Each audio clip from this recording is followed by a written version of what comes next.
E diz assim a palavra do Senhor: e aconteceu no 30º ano, no quarto mês, do dia 5º do mês, que estando eu no meio dos cativos, junto ao rio Quebar, se abriram os céus, e eu vi visões de Deus.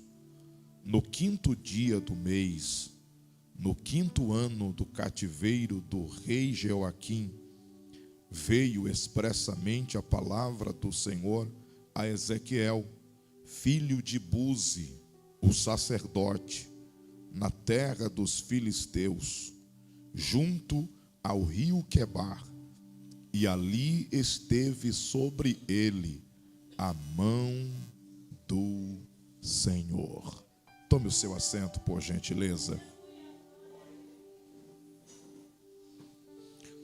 Queridos, o profeta Ezequiel é um dos profetas cujo chamado e ministério ocorreu durante um dos momentos ou dos períodos mais difíceis da história da nação de Israel. O nome Ezequiel significa fortalecido pelo Senhor, ou o Senhor é a minha fortaleza. Quando nós lemos o texto, nós nos deparamos com uma informação muito importante. No versículo de número 3, o texto descreve que este homem chamado Ezequiel era filho de um homem chamado Buzi, cujo tinha uma função que era o de sacerdote. Conforme o registro de Êxodo capítulo 28, Deus havia determinado a Moisés para que ele separasse Arão para o papel sacerdotal. Não apenas Arão, mas os seus filhos dariam continuidade a esse ministério diante da nação de Deus. Quando olhamos para os requisitos, percebemos que ser um sacerdote não era uma escolha humana, não era uma opção do ser humano. Era necessário que o homem pudesse estar dentro de requisitos estabelecidos pelo Senhor. Em primeiro lugar, ele deveria pertencer à tribo de Levi. Em segundo lugar, ele deveria vir da linhagem de Arão. Em terceiro lugar, conforme o registro de Levíticos capítulo 21, a partir do versículo 16, ele não poderia carregar no corpo nenhuma marca, ele não poderia carregar no corpo nenhuma deformidade, pois ele era a representação do sacerdócio perfeito de Cristo. A Bíblia descreve que este homem, ele era separado por Deus, mas o preparo começava ainda na tenra idade. Aos 5 anos de idade, o sacerdote introduzia o seu filho no templo. Ele passava a literalmente residir, viver dentro do templo para aprender a despeito da liturgia, dos cuidados com os utensílios na casa do Senhor. O livro de Números, capítulo de número 8, versículo 24, descreve que ao chegar aos 25 anos de idade, o rapaz agora tinha a oportunidade e o beneplácito de ser consagrado para o papel sacerdotal. Sobre ele era derramado o óleo da santa unção. Mas algo interessante era que Deus havia determinado que ungisse a orelha direita do jovem sacerdote.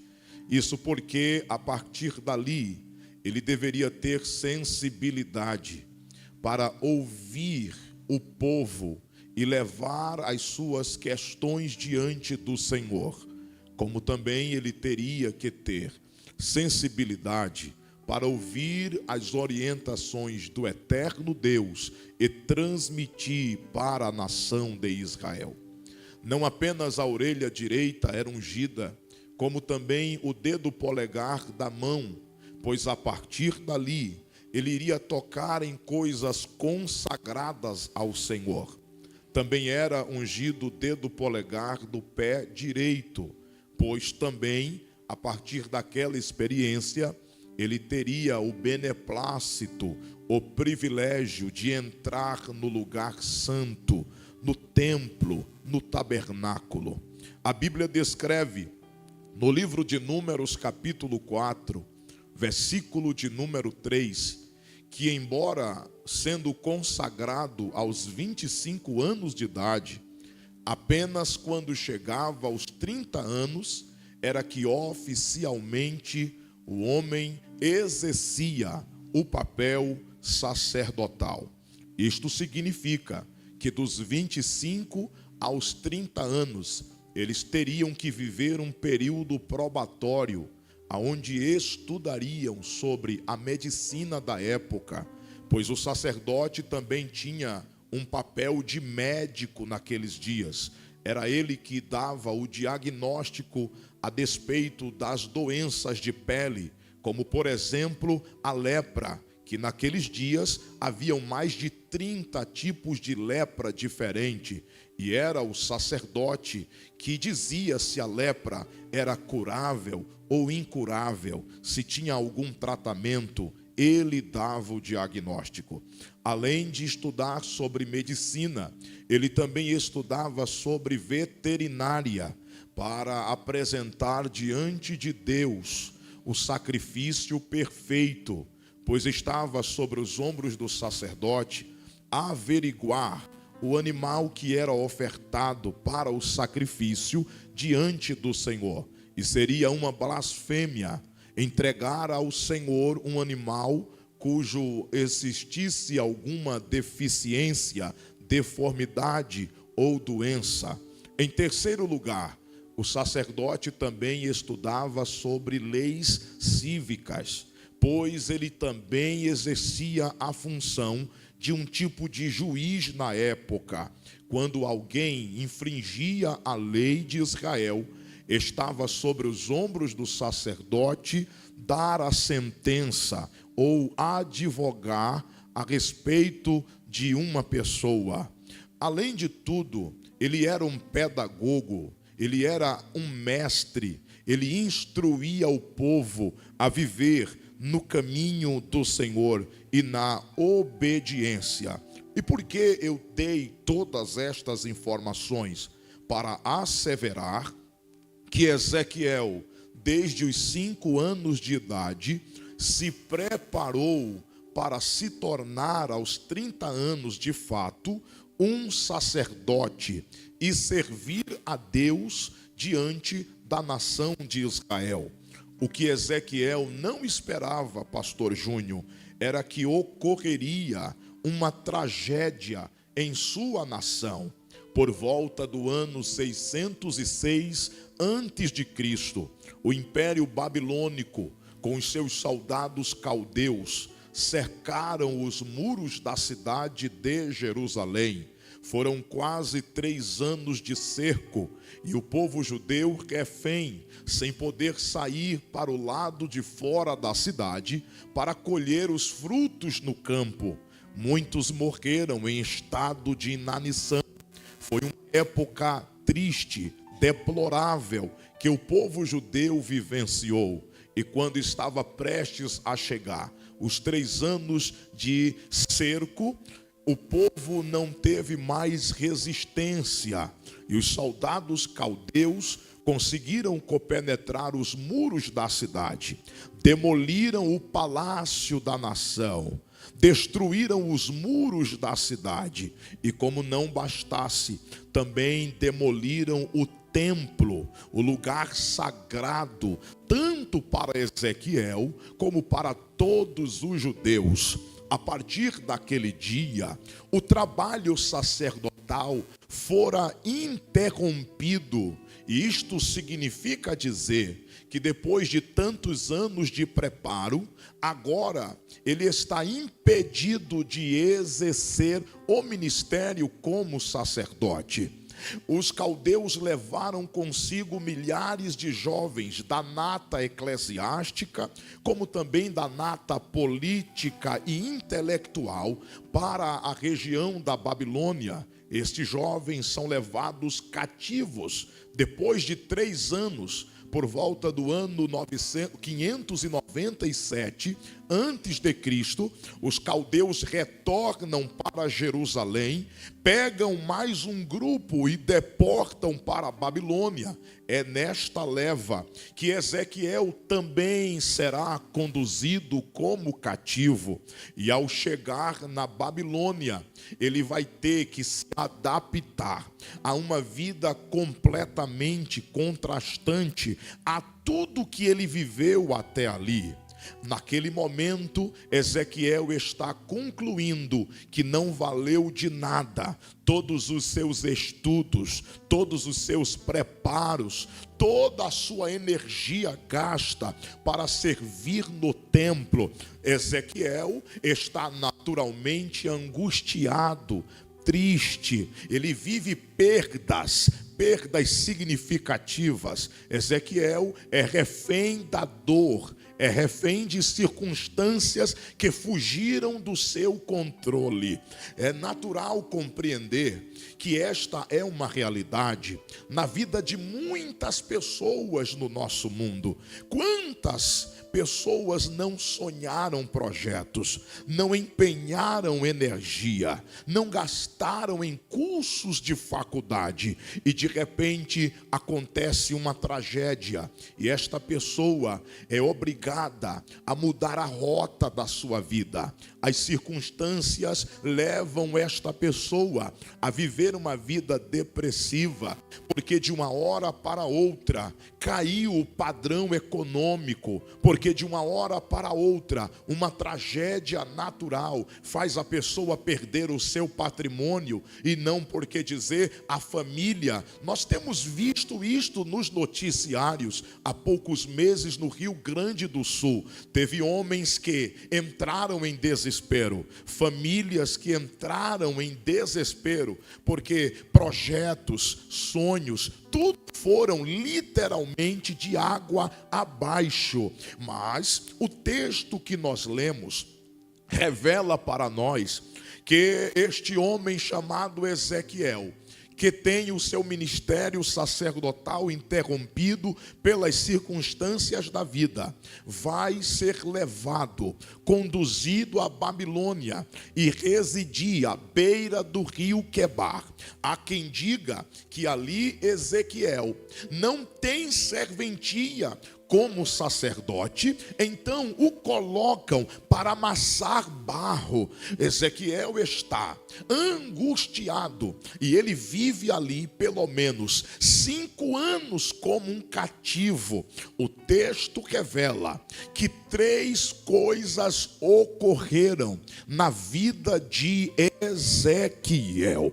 A primeira coisa que aconteceu foi que no momento da sua dor, da sua agonia, do seu desespero, quando Ezequiel está desiludido, angustiado, ele percebe algo acontecer na sua vida. Os céus se abrem sobre a sua cabeça. O que Deus está mostrando para nós com isto é que os céus não entram em crise, os céus nunca entram em recesso, os céus não dependem de você estar em um certo lugar para que coisas extraordinárias comecem a desencadear na sua vida.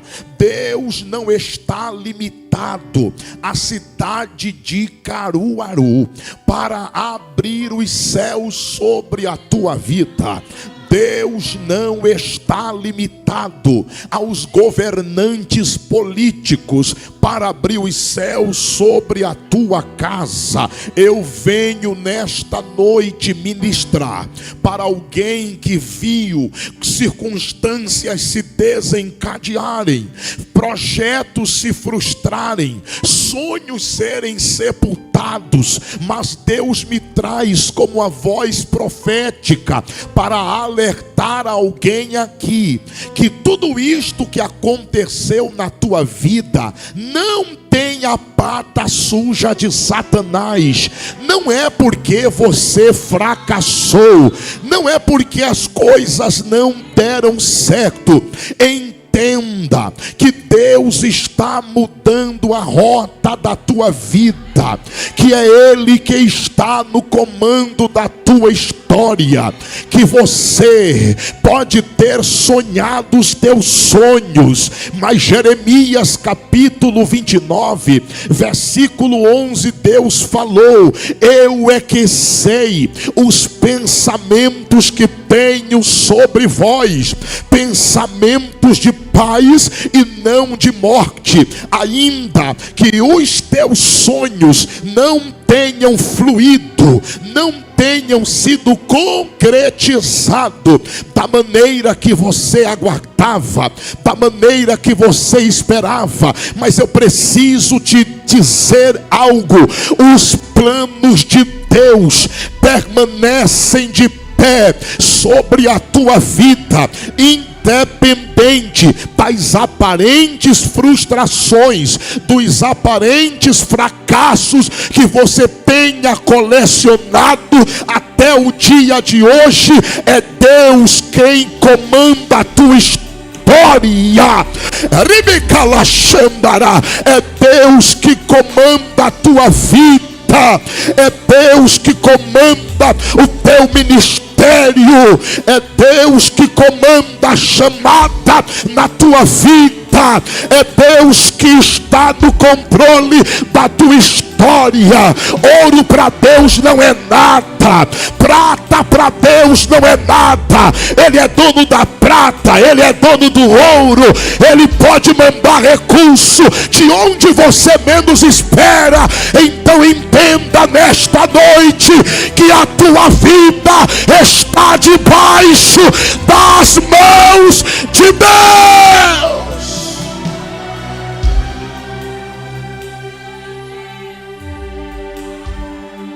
Olhe para o crente que está do seu lado e diga: a tua vida está nas mãos de Deus.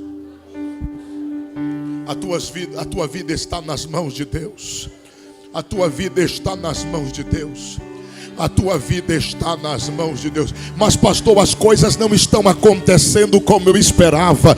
Mas a tua vida está nas mãos de Deus. Mas pastor, eu estou vivendo conflitos existenciais. Mas a tua vida está nas mãos de Deus. Mas pastor, eu estou com uma dívida colossal. Mas a tua vida está nas mãos de Deus. Mas pastor, estão me caluniando. O inimigo tem se levantado contra a minha vida. Mas ela está nas mãos de Deus. O gigante é grande, tem vindo contra mim, pastor. Eu estou ferida, eu estou ferido, eu estou me arrastando.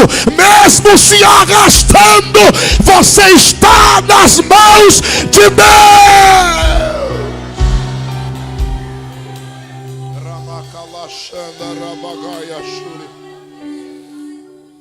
A primeira coisa que aconteceu no exílio, na vida de Ezequiel, é que os céus se abriram sobre ele.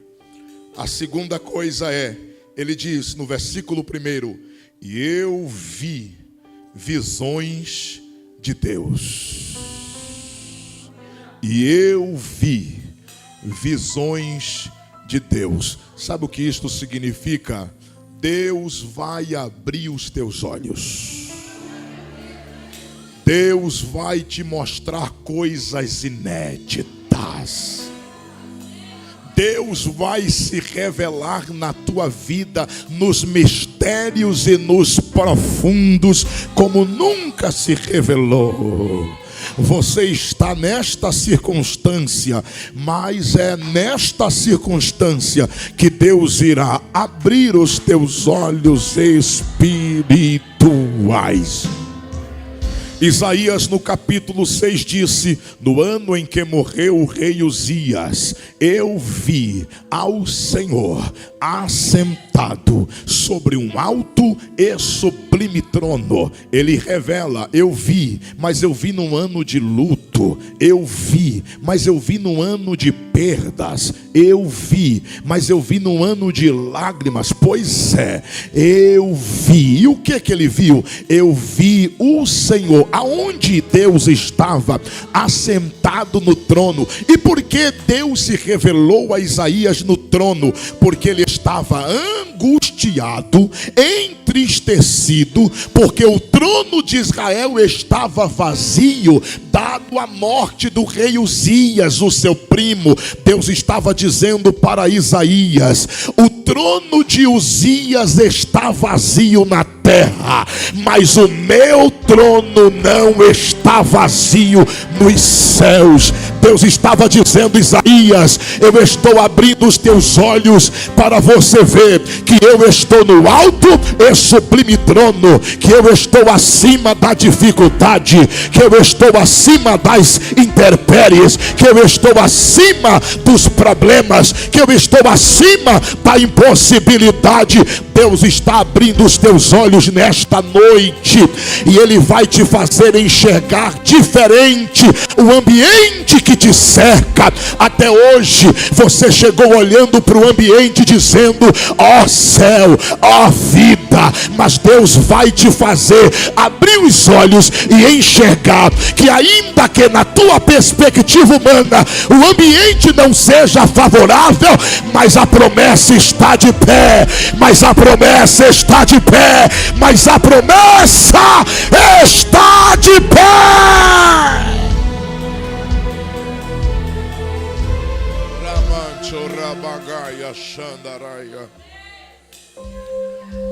A terceira coisa que o texto revela para nós é: a Bíblia diz: e esteve sobre ele a mão do Senhor. Você pode repetir comigo? E esteve sobre ele a mão do Senhor. Irmãos, se a mão de Deus estiver sobre a tua vida, não importa o lugar aonde você mora. Esses dias eu estava viajando, disse assim: pastor, o senhor mora na cidade de Petrolina, não é muito deslocado não? Para o senhor que viaja tanto pelo Brasil, não seria importante estar numa cidade grande, numa capital? Eu disse: pastor, quem está na direção de Deus está resolvido. Tem tantos que estão nas capitais e estão sofrendo, porque Deus deu uma direção e eles não se submeteram à direção. Deus fez Ezequiel ir para o vale. Deus fez Ezequiel entrar num vale de ossos secos. O importante não é o lugar, é se você está debaixo das mãos de Deus. Porque quando você está debaixo da mão de Deus, até o que tinha para dar errado dá certo.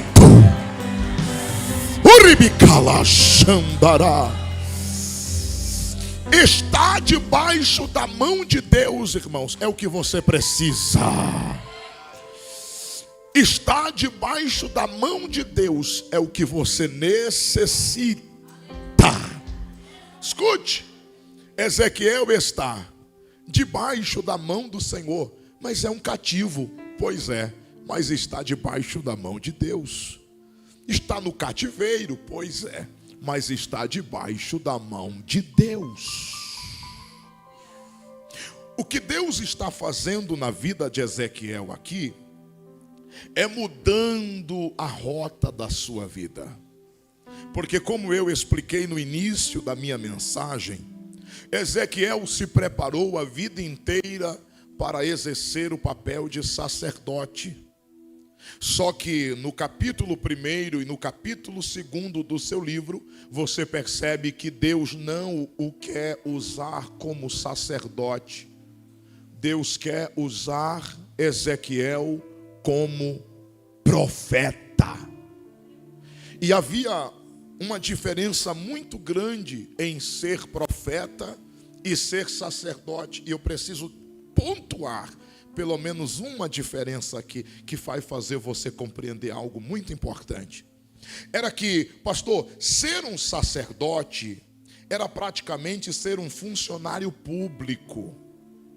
Deus havia ordenado que a nação inteira sustentasse o sumo sacerdote e sua família. Ser um sacerdote era ter, pastor Tiago, um salário garantido. Ser um sacerdote naqueles dias era ter um padrão de vida elevado.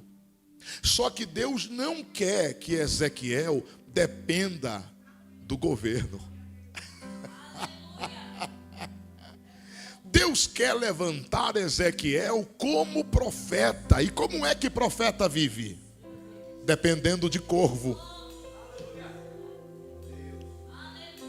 Deus estava falando para Ezequiel: eu quero que você aprenda a depender de mim. Deus te trouxe nesta noite para dizer ao teu coração: independente do ambiente onde você está, eu vou abrir os céus sobre a tua vida. Eu abrirei os teus olhos para você enxergar coisas inéditas. A minha mão estará sobre a tua vida. Mas nunca se esqueça de uma coisa: aprenda a depender de mim. Torá, Choba, Surikandarabá, Turikalashandarabá, Chokevasuria. Pare de depender de amigos.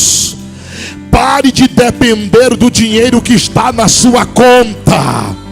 Pare de depender da posição social que você tem. Pare de depender do emprego que você tem. Pare de depender. Dependa de Deus. É Ele que rege a tua vida. É Ele que comanda a tua história. É Ele que abre as portas. É Ele que viabiliza o acesso. É Ele que te apresenta a pessoa certa. É Ele que te capacita a tocar e a chegar em ambientes que pela tua capacidade humana jamais você chegaria. Dependa de Deus. Dependa de Deus. Dependa de Deus. Dependa de Deus. Fique de pé. Só você que depende de Deus. Rama colabara shurianda ramai. Teramancho rabaga shurianda rabá. Você quebrou a cara em algumas circunstâncias da vida, porque decidiu fazer ao teu modo. O Senhor está dizendo: aprenda a depender de mim.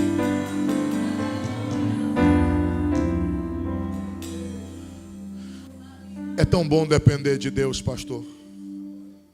E eu digo por experiência própria. Eu estou há 15 anos, pastor Tiago, no sertão pernambucano. Sou natural daqui do Recife, capital. Meu sonho era permanecer em Recife, mas Deus me levou para o sertão. Não queira nem saber os lugares que eu passei.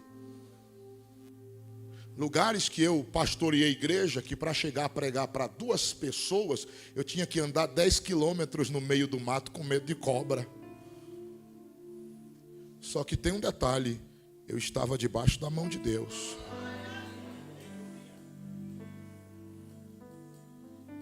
Depender de Deus. Uma vez eu acordei, a esposa estava triste. Eu olhei para ela, ela disse para mim: acabou tudo, Jimison, não tem mais nada para colocar sobre a mesa. Eu abri o armário, não tinha arroz, não tinha feijão, não tinha carne, não tinha nada de fato. Nem ovo que faz a alegria do povo. Aí eu peguei a chave do templo, Me ajoelhei no templo e fui orar, como sempre, todos os dias eu sempre fiz isso. Mas naquele dia eu estava com o coração abatido. Eu não sabia o que fazer. Uma igreja que eu trabalhava, uma igreja muito pequena, um prédio pequeno alugado. A renda da igreja mal dava para manter a própria igreja. Enquanto eu estou orando, Deus disse assim: se levante e vá até o banco. Eu pensei que era coisa da minha imaginação, porque eu não ouvi a voz, eu ouvi dentro. Eu disse: eu não tenho nenhuma reserva, eu vou continuar orando. Continuei orando. Aí Deus falou comigo novamente: se levante e vá ao banco. Então eu me levanto, concluo minha oração, fecho o templo e vou até o banco. Chego no banco, era uma casa lotérica na verdade. Cidade tão pequena que nem o banco da Caixa tem até o dia de hoje. Cheguei na casa lotérica, depois de enfrentar uma grande fila, só crente que tem fé mesmo. Sabendo que não guardou nada, numa fila de casa lotérica. Quando chegou a minha vez, a atendente me atendendo, ela me pediu o documento, eu dei para ela. Eu disse: minha filha, eu quero ver o saldo. Aí ela tirou o saldo e me deu. Irmãos, quando eu olhei para o papel, eu disse: não, isso não pode ser possível. Era como se hoje fosse mais ou menos R$1.500. Para quem não tinha nada, pastor Tiago, em casa, eu olhei ali, eu disse: minha filha, rapa tudo. Eu não vou deixar um centavo para o capiroto. Tira tudo. Tira tudo. Ela tirou, me deu, botei no bolso. Eu saí pelo meio da rua. Parecia, sabe, Daniel na cova dos leões. Cheguei em casa falando em línguas estranhas pelo meio do caminho. Olhei para minha esposa, a bichinha coitada, com um semblante apático. Eu disse: troque de roupa que nós vamos para o supermercado fazer a feira. Ela olhou para mim e disse assim: mas como você conseguiu dinheiro emprestado? Eu disse: não, nós servimos a um Deus que nos sustenta, nos sustenta, nos sustenta, nos sustenta. Aí o meu pastor, depois disso, me enviou para Petrolina. Chegou apenas eu e minha esposa grávida. Com um ano que estávamos lá, a igreja disse: nós não temos mais condições de mandar a sua oferta. Entramos no aperto. Aí Deus disse: eu vou mostrar mais uma vez que tu és profeta e depende de mim. Eu estou há 9 anos em Petrolina. Deus me deu casa, carro. Esses dias eu estava no culto na minha igreja, ouvindo o pregador. Quando terminou a mensagem, o pregador chegou até mim e disse assim: o Senhor manda te dizer que hoje Ele está te entregando uma chave, porque Ele sabe que o teu coração não está naquilo. Isso foi no domingo.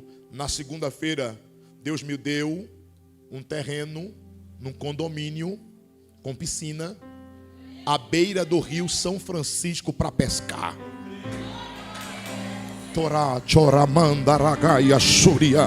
Pastor, o senhor está dizendo isso para se amostrar? Não, rapaz, eu estou dizendo para você: descansa do Deus que está no comando da tua história.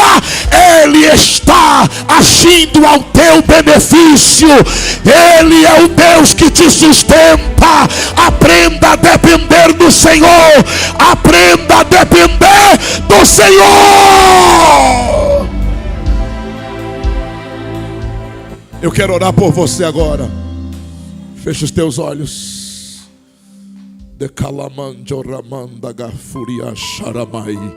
Senhor, eu estou orando por vidas agora, Pai, que chegaram aqui confusas com as experiências que estão vivendo, que chegaram aqui tristes porque não estavam compreendendo o desenrolar da sua vida.